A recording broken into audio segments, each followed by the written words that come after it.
जयपुर की जनता की राय लोकसभा चुनाव 2024।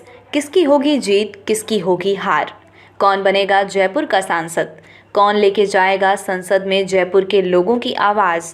क्या है जनता की मिजाज इन लोकसभा चुनाव में?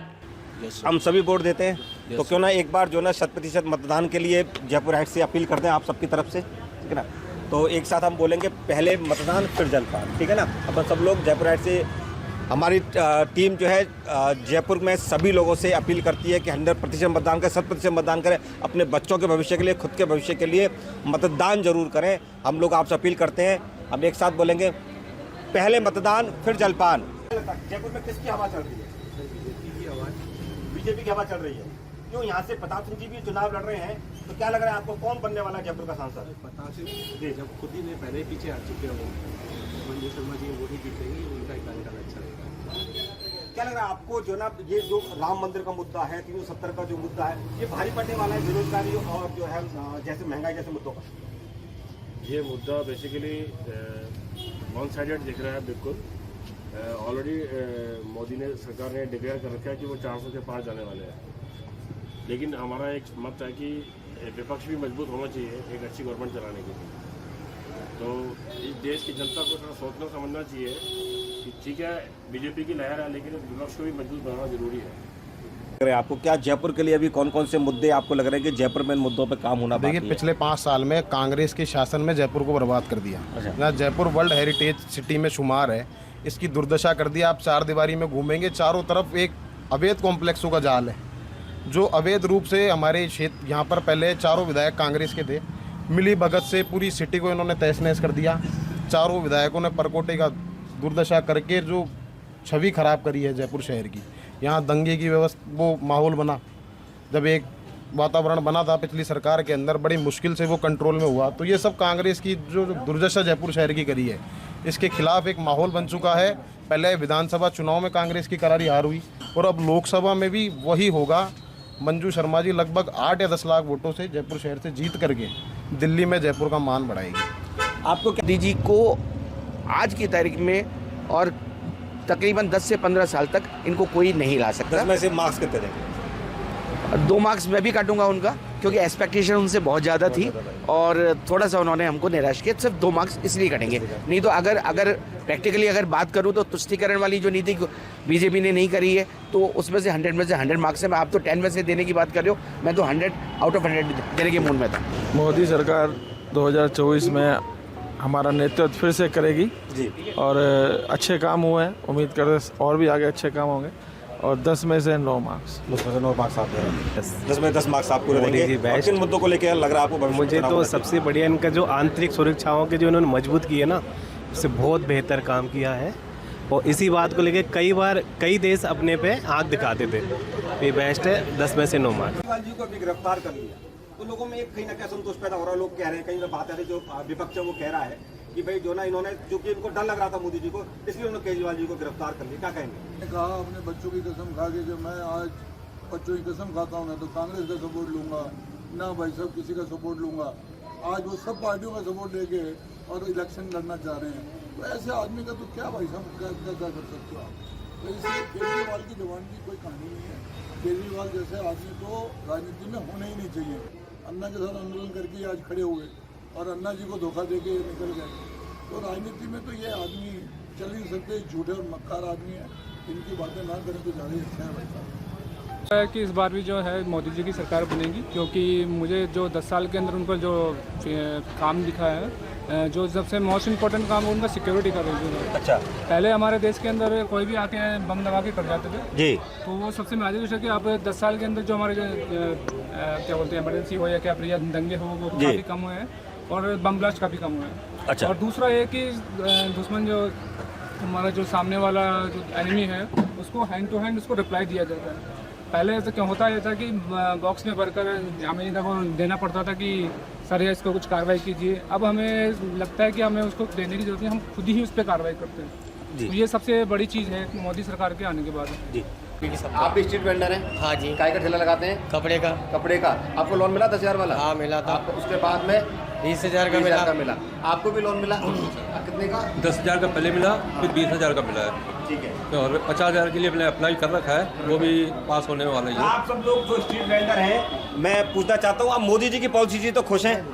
स्ट्रीट वेंडर बिल्कुल खुश हैं, और ये पहले प्रधानमंत्री हैं जिन्होंने दिल्ली में स्ट्रीट वेंडरों की मीटिंग ली, उनको पुरस्कार दिया और ये कहा कि आप लोगों का रोजी रोटी नहीं जाने देंगे और हम आपको आत्मनिर्भर बनाएंगे, इसीलिए आपको हम लोन दे रहे हैं। और पहले प्रधानमंत्री हैं जिन्होंने दिल्ली में स्ट्रीट वेंडरों को इकट्ठा करके उनके साथ बातचीत की, उनके साथ बैठे, उनकी दुख सुख की बात सुनी। ऐसा प्रधानमंत्री अब तक तो भारत में मैंने कोई देखा नहीं 60 साल की उम्र में, जो बेचारे गरीब थड़ी ठेले वालों को साथ बिठा के उनसे बात करे। तो ऐसे को तो बनना ही चाहिए। ठीक बात है। अच्छा, अब आप जी के अभी 10 लेके देखिए, मैं विपक्ष की बात कर रहा हूँ जी। आपने कहा कि राजनीतिकरण मुद्दे का हुआ, लेकिन उन्होंने कहा उनके पास समय था। आपने जो है महंगाई को लेकर कहा कि जो ना जो हमारी जो महंगाई की जो दर है, ग्रोथ है, वो कहीं ना कहीं और देशों के मुकाबले कम है, बहुत कम। लेकिन कहीं ना कहीं बेरोजगारी का मुद्दा जो बन रहा है, लोगों का कहना ये है कि पिछले जो विपक्ष का कहना ये है कि पिछले सालों में बेरोजगारी बढ़ी है।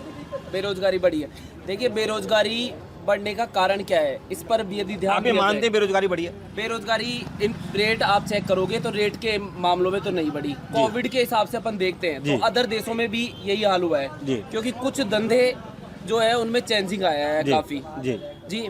उसके बाद और रही बात कि महंगाई यदि बढ़ी है और बेरोजगारी बढ़ रही है, तो उसका सबसे मेन जो मुद्दा है वो ये है कि बेरोजगारी बढ़ने के जो कारण है उनको देखा जाए तो कारणों में सबसे ज़्यादा जो कारण आए हैं सामने, वो कारण सामने यही आए हैं कि लोग जो है खुद, मतलब रोजगारों की कमी नहीं है, लेकिन वो खुद उस कार्य पर करने के लिए अपने आप को वो ध्यान नहीं देते, उस चीज़ के लिए मेहनत नहीं करते। मैं खुद हूँ, तो मैं खुद ये चाहूँगा कि यदि मेरे को जॉब करनी है तो मेरे को खुद को ध्यान देना पड़ेगा जॉब की। मोदी जी की सरकार को 10 में से 10 नंबर मिलने चाहिए, क्योंकि इन्होंने जिस तत्परता से काम किया है और पूरे विश्व में एक उदाहरण पेश किया है। मतलब आप लोग आज वहाँ का प्रेसिडेंट यूके का, यूएस का, वो लोग इनको एक उदाहरण के रूप में देखते हैं, तो ये एक हमारे लिए बड़ी उपलब्धि की बात है। पढ़ रहा था अभी यूक्रेन और जब रशिया का युद्ध हुआ था, तो यूक्रेन में और एक कीव शहर था उसमें, जिसमें 4 व्हीलर के अलावा कोई 2 व्हीलर था ही नहीं।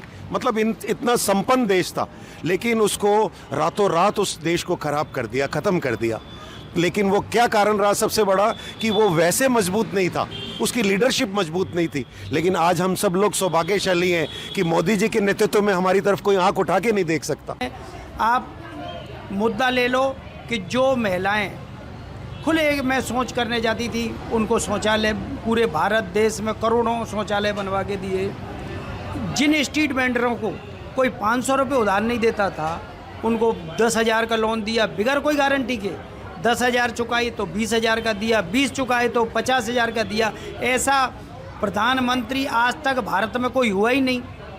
तो प्रधानमंत्री तो वो ही बनेंगे और उनको ही बनना चाहिए। भारत देश को कितना ऊपर तक ले आए वो। तो मैं खुद मेरे दिल से चाहता हूँ कि प्रधानमंत्री तो मोदी जी बने और हमारे बीजेपी की जो सांसद में खड़ी हुई हैं वही जीतें, और जीतेंगी और भारी मतों से जीतेंगी, ये मेरा दावा है। ये लोग कह रहे प्रताप केजरीवाल जी जब चुनाव लड़ने गए थे फर्स्ट टाइम, तो वो शीला दीक्षित के सारे पेपर लेके गए थे कि इन्होंने भ्रष्टाचार किया, हम उनके खिलाफ है, हम सब चीज़ें हैं, तब जाके वो मुख्यमंत्री बने थे। आज क्या हुआ, उन्हीं के साथ वो गठबंधन कर रहे हैं, उनके साथ सरकार बना रहे हैं। ठीक है, वो राम मंदिर का मुद्दा, अगर विपक्ष राम मंदिर का मुद्दा बना रही है तो विपक्ष के बाद बहुत टाइम था, उसने राम मंदिर बनवाया, कभी जाने भी दिया। एक तिरपाल था, तिरपाल को भी नहीं हटाने दिया। आज वहाँ पे राम मंदिर बन गया, सबके लिए बना। वो कोई ये तो नहीं है कि हिंदू के लिए, उसके लिए, उसके लिए। कांग्रेस वाले बेचारे, कांग्रेस ने राम मंदिर नहीं बनने के लिए 22 वकील खड़े किए थे, 22 वकील। ठीक है, ये कांग्रेस को क्या बोलोगे आप, जो आप आतंकवादियों के लिए रात को कोर्ट खुलवा देती है, वो चीज़ थोड़ी चीज़ है। मैं तो कह रहा हूँ कि जब से इंडिया आज़ाद हुआ है तब से जो ज्वलंत मुद्दे थे, धारा 370, राम मंदिर, ये बीजेपी गवर्नमेंट ने कम से कम इस चीज़ को ख़त्म किया। आज हम इतने सक्षम लोग हैं जो बैठे हुए हैं। हम लोगों ने जो एक अच्छा समय जो देखा, कि हम लोग भाग्यशाली भी हैं कि हमने राम मंदिर को बनते हुए देखा। आज क्योंकि नहीं तो हम लोग हर चुनाव के अंदर राम मंदिर मस्जिद वाले मुद्दे, तो कम से कम इन मुद्दों का निपटारा हुआ है। धारा 370 के अंदर, कश्मीर के अंदर आज हालत देखें आप, हम लोग परिवार के साथ में घूमने जाते हैं तो कम से कम कोई भय नहीं होता, कोई डर नहीं होता। तो कुछ मुद्दे बहुत अच्छे हुए हैं, लेकिन कुछ मुद्दों का निवारण, जैसे मैंने आपको पहले भी अर्ज करा कि महंगाई, बेरोजगारी। वर्तमान सरकार को अगर हम एक मुद्दे पर देखते हैं कि हिंदुत्व को लेके, तो उसमें तो 100 में से 100 ही अंक हैं जी, ठीक है। हाँ, कुछ थोड़ा सा देखो, कोई भी सरकार हो, कोई भी प्रधानमंत्री हो, कोई भी नेता हो, 100% तो जनता के लिए भी नहीं कर सकता है। लेकिन अगर हम राष्ट्र को देखते हैं तो हमारे लिए एक धर्म को देखते हैं, जैसे बहुत देशों में है, हर कहीं ये सभी देखते हैं, तो उस प्रकार से हम भी देखते हैं कि हम एक धर्म को लेके अब राष्ट्र के हित में आज हमारा राष्ट्र बहुत मजबूत है, आर्मी है, सेनाएं हैं, वहाँ पर हम मजबूत हो रहे हैं। आगे भविष्य के लिए क्या सोच के बैठे, क्या सरकारों पर क्या मुद्दे होने चाहिए, ये जो लोकसभा चुनाव है इसमें क्या मुद्दा आपको लग रहा है कि रहना चाहिए? इसमें मुद्दा वैसे तो व्यक्तिगत हमारा कुछ भी हो सकता है, लेकिन मुद्दे जो है ना, मैं समझता हूँ क्योंकि जहाँ राम मंदिर बन गया है, धारा 370 हट गई है, वहाँ पर आप सारे मुद्दे आपको लगता है कि खत्म हो चुके हैं, राम मंदिर बन गया,